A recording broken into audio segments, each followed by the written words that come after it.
Bienvenue. Je voulais revenir au sujet de mon nuancier parce que hier, oui, hein, en fait, j'ai, comment dire, terminé cette vidéo en vous montrant mon nuancier et j'ai réussi à corriger ce que je devais corriger. Ceux qui ont vu ma précédente vidéo à la fin comprendront. Alors, pour les Van Gogh, j'ai réussi en fait à récupérer les noms des couleurs que j'avais laissés sous les godets parce qu'en fait au final j'avais laissé les noms en pensant que j'allais me perturber lorsque je prenais les godets, mais finalement quasiment jamais je les prends de la palette.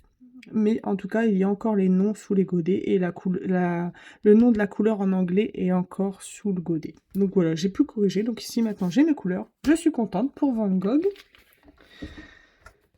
Pour ce qu'il en est de Paul Rubens, évidemment, ben voilà, j'ai récupéré. Pour les nacrés, alors normalement, les étiquettes sont à gauche, mais j'ai dû composer avec ce que j'avais déjà fait, hein. C'est-à-dire que j'avais mis les couleurs ordinaires à droite et les couleurs nacrées à gauche, et en récupérant les étiquettes en dessous des godets. Alors pour les couleurs nacrées, on voit bien quand c'est écrit en blanc. En plus, j'ai dû découper le nom, parce que le nom de la couleur était sur le côté du godet ici, donc j'ai découpé ici. C'était un peu fastidieux, mais j'ai réussi. Alors, vous voyez pas très bien. Alors, ici, vous voyez par exemple Deep Interference Orange. Et bien, ça, je l'ai coupé. On voit bien, hein, de toute façon, regardez. J'ai coupé à chaque fois et j'ai collé le nom de la couleur par-dessus. Ça rend bien, je suis contente. Pour les couleurs ordinaires, c'était beaucoup plus simple. Le nom était directement sur... donc, il fallait juste couper et coller. Donc, je suis contente. En ce qui se concerne... Et ça, c'était déjà fait. Kuritake. Génial. J'ai trouvé les étiquettes, en fait, sur le site d'Amazon, où ils présentaient. Donc, j'ai juste imprimé en A5. J'ai coupé et j'ai collé. Donc, j'ai le nom en face. Même pour les graphites, j'ai fait la même chose. J'ai imprimé et j'ai coupé, j'ai collé. Derrière, du coup, donc là, il y a Kuritake. Derrière, c'est Sakura Koi. Sakura Koi, j'ai photocopié. Enfin, on va dire que d'abord, j'ai photocopié directement la boîte, mais ça n'allait pas très bien. Donc, ce que j'ai fait, j'ai photographié et j'ai imprimé. Alors, parfois, c'est un peu flou, mais regardez, on voit très bien. Par exemple, ici, bleu permanent clair. C'est un peu flou, mais ça va. Ça va, ça va. Donc, voilà, pour celle-là. Ici, pareil.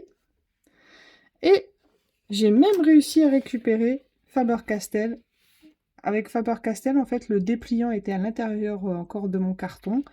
J'ai eu juste pareil, j'ai photographié et photocopié.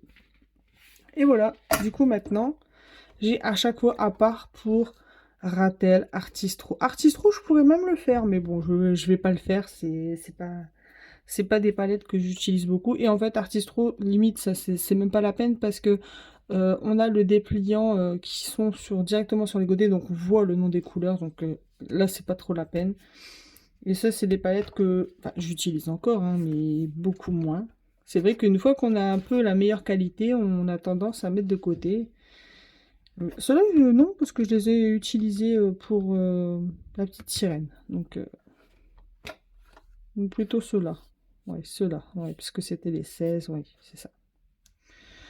Donc voilà, c'était une petite parenthèse très rapide. Donc je suis contente.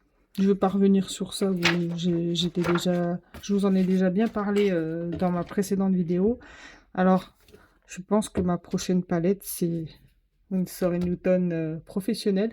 Ce qui m'embête le plus, après, vous allez me dire, ils ont 109 de mémoire, 109 ou 108 couleurs professionnelles. Donc, mais ils font une palette complète de voyage de 24 couleurs. Pourquoi Winsor & Newton, vous ne sortez pas une palette de 48 godets?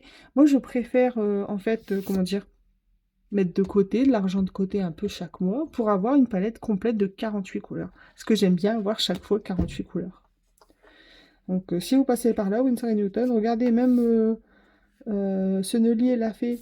Pourquoi vous le faites pas?